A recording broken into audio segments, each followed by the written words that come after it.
Welcome back after the break. और अब बात कर लेते हैं पीएसएल 10 के हवाले से, जिसमें लाहौर कलंदर्स ने कोयटा ग्लैडिएटर्स को शिकस्त देकर तीसरी मर्तबा टाइटल अपने नाम कर लिया। और शाहीन शाफिदी की क़यादत में लाहौर कलंदर्स ने 2022, 23 और कल 2025 में पीएसएल का टाइटल अपने नाम किया। और इसके साथ साथ लाहौर कलंदर्स ने 200 रन का हदफ पूरा करके एक नया रिकॉर्ड भी अपने नाम कर लिया है। और कोयटा ग्लैडिएटर्स ने मुकर्रर 20 ओवर्स में सिर्फ 8 विकेटों पर 201 रन ही स्कोर किए हैं, जबकि हसन नवाज ने 76 रन की इनिंग्स भी खेली हैं। इसके अलावा बाकी सारा कुछ हसनैन आपको बिल्कुल ऐसे। इसके अलावा फर्नांडो ने 29 रन बनाए, जबकि फहीम अशरफ ने 8 गेंदों पर 28 रन स्कोर किए। लाहौर कलंदर की जानिब से मोहम्मद नईम को जो है बेहतरीन बल्लेबाजी करने पर भी कुछ अवार्ड से भी नवाजा गया, लेकिन उनकी जो बैटिंग थी वो जब फखर जमान आउट होते थे उसके बाद वो बड़ा कलीदी किरदार अदा करते थे। फिर अब्दुल्ला शफीक, उसके बाद परेरा, मतलब लाहौर कलंदर ने जिस तरह से रिप्लाई किया है दैट वाज वेरी आउटस्टैंडिंग। लेकिन सबसे ज़्यादा यहाँ पे बात करनी पड़ेगी सिकंदर रजा की, जो कि कुछ घंटे पहले नॉटिंगम में थे। नॉटिंगम में टेस्ट मैच खेल रहे थे, टेस्ट मैच हारा और अपनी उनकी कारकर्दगी ठीक रही जिम्बाब्वे की तरफ से, लेकिन उसके बाद एक लंबा सफर तय करके वो अबूधाबी पहुंचे, अबूधाबी से लाहौर और लाहौर से फिर वो बगैर रेस्ट के खेले भी, विकेट भी लिए और रन्स भी बनाए। क्या शानदार कमिटमेंट शो की है सिकंदर रजा ने, जो कि इस वक्त टॉप 10 पे हैं। हमारे साथ इस तमाम इशू पे बात करने के लिए सीनियर स्पोर्ट्स जर्नलिस्ट अरसलान खोकर साहब। Arsalan, thank you so much. वो जानिएगा, वैसे ये किसी ने सोचा नहीं था कि लाहौर कलंदर बाजी मार जाएगा, क्योंकि बहुत सारी और टीम्स बड़ा अच्छा जा रही थी। कराची की बात हो रही थी, इस्लामाबाद की बात हो रही थी, लेकिन Lahore out of nowhere, Rashid Khan नहीं थे और बहुत सारे कॉम्पोनेंट नहीं थे, लेकिन लाहौर ने सबको हैरान कर दिया। अरसलान, देखिए, थैंक यू सो मच असलैन गजल। पहले तो दूसरी बात ये यार, मैं समझता हूँ लाहौर ना उसकी बॉलिंग उसको कहीं ना कहीं एज दे रही थी। रिशाद भी वापस आ गए, सिकंदर आपने खुद बता दिया कि डिनर कहीं किया और ब्रेकफास्ट कहीं किया, उन्होंने लंच कहीं किया। चंद घंटे पहले, सिर्फ मेरा ख्याल 5 या 6 घंटे पहले वो पहुंचे हैं, और चंद घंटे पहले पहुंचने के बाद वो सीधा मैदान में उतरते और बड़ी कमाल की कमिटमेंट, और ये लाहौर कलंदर को भी क्रेडिट जाता है। दूसरा, मैं समझता हूँ कि जिस तरह से नईम खेल रहा था हसनैन, और उसको best emerging player of the tournament का भी अवार्ड मिला है, और वो बड़ा शानदार प्रोस्पेक्ट है। कितने दलेरी के साथ, कितनी बहादुरी के साथ, मैं हैरान हूँ कि वो कहीं से यंग इमर्जिंग ऐसा लग ही नहीं रहा था मुझे, जैसे फखर के साथ वो खेल रहा है। शुरू के 2 मैचेस उस पर प्रेशर आया, उसने कुछ परफॉर्म नहीं किया, लेकिन 2 मैचेस के बाद उसका बल्ला नहीं रुका, और किसी भी मैच में फिर उसने कभी 40, कभी 35, कभी 50, कभी 55, बड़ा शानदार प्लेयर है। इसी तरह नवाज के लिए मेरा ख्याल एक नया डोर ओपन हुआ है। एक तो प्लेयर ऑफ द मैच भी वो ले उड़े, और दूसरा वो प्लेयर ऑफ द टूर्नामेंट भी बने। हसन नवाज के लिए एक बड़ा अच्छा डोर ओपन हुआ है, क्योंकि हसन नवाज मिडिल ऑर्डर में खुद को मनवा लिया उन्होंने। और ये ऐसी पोजीशन है, आपको याद होगा हसनैन, कि हमें हमेशा यहाँ पे कभी नवाज चाहिए होता था, कभी आजम खान चाहिए होता था, कभी खुशदिल चाहिए होता था, कभी कोई चाहिए होता था। तो अब मुझे लगता है कि हसन नवाज को शायद अगर ओपन में जगह ना भी मिले, तो हसन नवाज को खुद भी नहीं पता था, क्योंकि वो बचपन से इसी पोजीशन पे खेलते हैं ओपनर की। उसे खुद भी नहीं पता था, उसने खुद भी इस बात का एतराफ किया। अब एक लोअर मिडिल ऑर्डर या मिडिल ऑर्डर पे एक बड़ा तगड़ा प्लेयर खड़ा है, और मैं समझता हूँ कि ऐसे प्लेयर को थोड़ा सा ग्रूम करें। और वो बड़ा हार्ड हिटर है, उसके आप हर मैच में उससे एक्सपेक्ट नहीं कर सकते, लेकिन हाँ, आप जैसे फखर से 5 में से 3 या 2 मैचेस बड़े अच्छे निकलवा लें, ऐसे ही हसन नवाज एक अच्छा प्रोस्पेक्ट है। शाहीन को भी फुल क्रेडिट जाता है, बड़ा अच्छा लीड किया शाहीन ने, लीडिंग फ्रॉम द फ्रंट। और एक टाइम आया था जब मुझे लग रहा था लाहौर जाएगी नहीं, क्योंकि लाहौर फंस गई थी, 9 पॉइंट लेकर खड़ी हो गई थी। पेशावर जल्दी के पास मौका था, उसके पास 2 मैचेस थे, लाहौर के पास 1 मैच था। लाहौर ने अपना फाइनल मैच भी पेशावर से जीता, और कोई ऑप्शन नहीं दिया पेशावर को, और पेशावर की बदकिस्मती वो अगला मैच भी हार गई। कोयटा बड़े अच्छे से आगे बढ़ी, कराची बहुत अच्छे से आगे बढ़ी, और 2 कोयटा की कमजोरियों फ्रेंचाइज पर को भी बड़ा बात मसला करेंगे। रहा। एग्जैक्टली, एक अली तरीन की फ्रेंचाइज और एक पेशावर दलनी की बिल्कुल आप फ्रेंचाइज, ठीक तो कह रहे ये हैं। सारा खुलासा रहा। कोयटा ग्लैडिएटर्स हालांकि की ये कमजोरियां भी प्लेयर डिस्कस बड़ी करेंगे। इंपॉर्टेंस सलान, रखती थी। ये बताइएगा कि सिकंदर, हमने देखा कि टीम वर्क एक नजर आया हमें। सिकंदर रजा की कमिटमेंट को आप कैसे देखते हैं, क्या कमेंट करेंगे उस पर? देखिए, एक स्पोर्ट्समैन के लिए किसी और लीग में सिर्फ पैसों की खातिर ऐसी कमिटमेंट नहीं होती। यस, ये पैसों का मसला नहीं है। पैसे एग्जैक्टली, तो कहीं भी प्लेयर्स ले लेते हैं और छोड़कर भी चले जाते हैं। बहुत सारे प्लेयर्स हैं, आपने खुद भी देखा, हमने भी देखा, हमारी लीग हो, आईपीएल हो, बहुत सारी लीग्स हैं, वहां पर छोड़कर चले जाते हैं।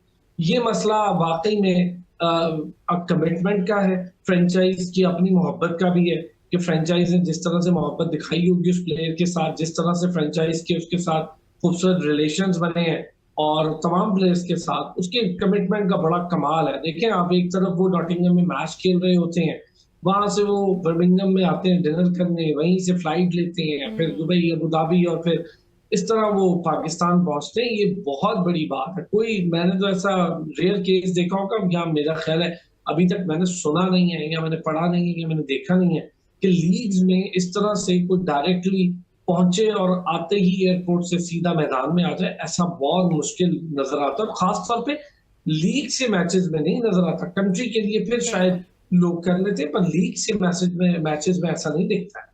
बिल्कुल ऐसी। अच्छा अरसलान, आईपीएल के मुकाबले में हमने पीएसएल भी करवा दी, सेम विंडो पे करवाई, पूरी दुनिया कह रही थी नहीं हो सकती, मौसम की गर्मी की वजह से कभी कभार क्राउड उतना ज्यादा नहीं आया, लेकिन हमने कामयाबी से करवाई। एक पिक्चर अभी इस वक्त साथ चल भी रही है। हमने शायद इंडिया को जलाने के लिए ना एक और जबरदस्त काम किया कि जो ट्रॉफी थी वो भी पाक फौज के हवाले कर दी, उनके एक ऑफिसर ने आके ट्रॉफी दी है। सो ये एक बड़ा जबरदस्त सीन था जो इस वक्त सोशल मीडिया पे बड़े लोग इसके ऊपर कमेंट पास करें इंटरेस्टिंग से। बिल्कुल यार देखिए असलैन, एक थप्पड़ तो इंडिया को बड़ा जबरदस्त पड़ा है मुंह पर, और थप्पड़ के बाद इंडिया ने जो अब तो बहुत हरकत सारे की थप्पड़ थी पड़े हैं उसको। पाकिस्तान के उन पर ड्रोन चलाने की, ऐसे ही तो है। वो उसका उनको जवाब मिल गया पीएसएल की सूरत में। वो ड्रोन से हम तो डरे नहीं। हमारी कौम को गैलप सर्वे के मुताबिक दुनिया की सबसे बहादुर नेशन डिक्लेयर किया गया कि वॉर के दौर में सबसे ज्यादा आर्म फोर्सेज अल्हम्दुलिल्लाह हमारी आर्म अपनी अफवाज को सपोर्ट करने के लिए सबसे ज्यादा निडर और बहादुर कौम डिक्लेयर किया गया पाकिस्तान को। तो पाकिस्तान बड़ी रेजिलियंट कौम है। आपको याद होगा सैन, पाकिस्तान से जब क्रिकेट गई, उस क्रिकेट के जाने के बाद हमने हाथ पांव नहीं छोड़ दिए, हम परेशान नहीं हो गए, बल्कि हम लड़े, इस पूरी दुनिया से लड़े, नंबर 1 टेस्ट टीम बने, मैच उठाई, टेस्ट मैच जिसे गुर्स कहते हैं वो उठाई हमने, दुनिया की नंबर 1 वनडे टीम बने, दुनिया की नंबर 1 T20। तो इन 3 फॉर्मेट्स को हमने नंबर 1 होकर बड़े बड़े प्लेयर्स दिए। दुनिया का एक ऐसा प्लेयर सामने आया जिसने विराट कोहली जैसे बड़े प्लेयर को नंबर 1 से हटाने पर मजबूर कर दिया।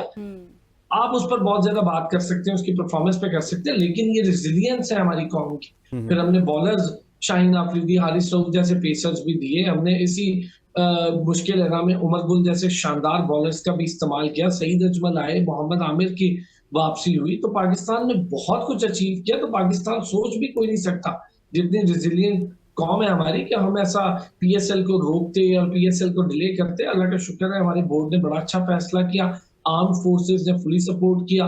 बैनुल अक़वामी प्लेयर्स का बड़ा शुक्रिया अदा करूंगा, उन्होंने पाकिस्तान पर इतना ट्रस्ट किया। आप देख लें आईपीएल में ऑस्ट्रेलियन प्लेयर्स आए नहीं, मिचेल स्टार्क की तो वाइफ ने बड़ा जबरदस्त बयान दे दिया था।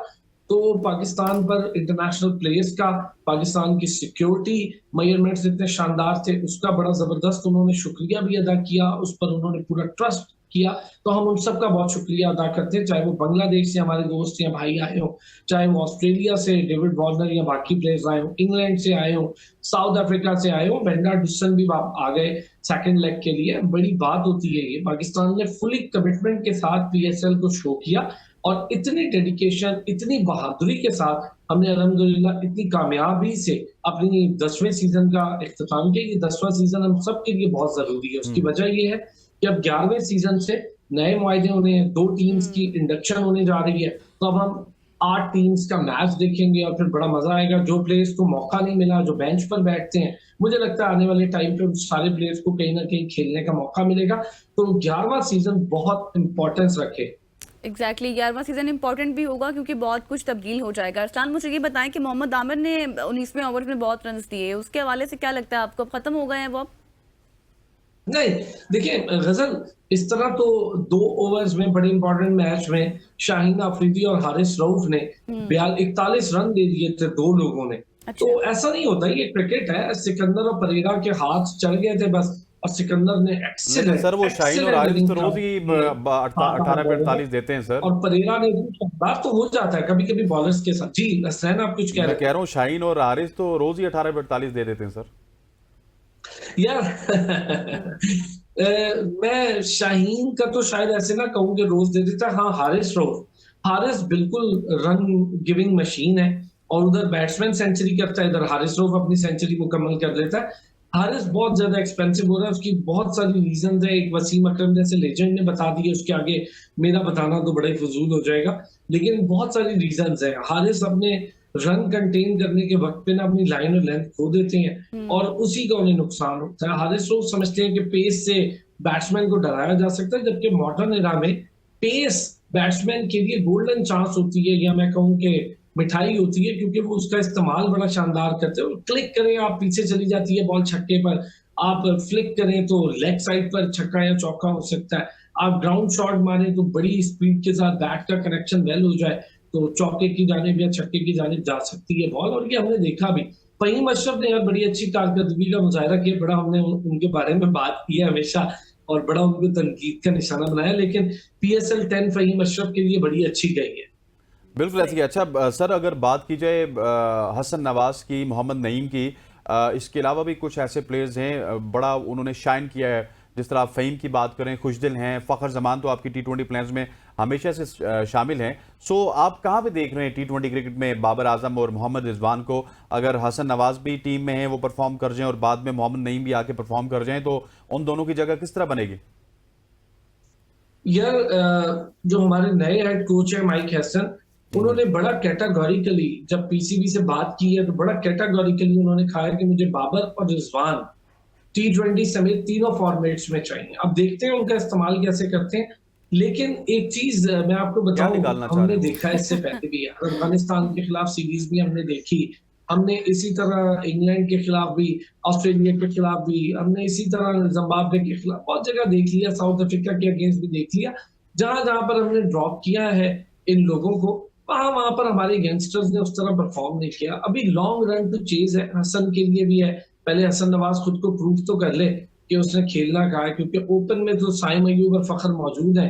मुझे नहीं लगता जब तक फखर और साइम है, हसन नवाज के लिए रेगुलर कोई प्लेस बनेगी। हसन नवाज को वो मिडिल ऑर्डर वाला रोल अपना बड़ा इंपॉर्टेंट प्ले करेगा। उसके लेकिन उनसे अपने उनसे करियर में असनान मैंने बहुत परसों सवाल इंपॉर्टेंट भी रोल किया था, वो होगा, तो कह क्योंकि रहे थे हसन कि ने जिस तरह मैं से किसी भी कवर नंबर पर पे खेल स्कोर किया, सकता हूँ और हमें उसी चौथा नंबर नंबर पर मेरे लिए जरूरत कोई है इतना ज्यादा बैट्समैन के अब वो नहीं रहा कि मैं चौथे नंबर पे नहीं खेल सकता। वो तो राजी है इस हवाले से। एग्जैक्टली राजी है, लेकिन अब हमारे पास टाइम खत्म हो चुका हाँ, बिल्कुल। है। स्पोर्ट जर्नलिस्ट अरसलान खोखर साहब हमारे साथ मौजूद है, बहुत शुक्रिया, आपने वक्त दिया।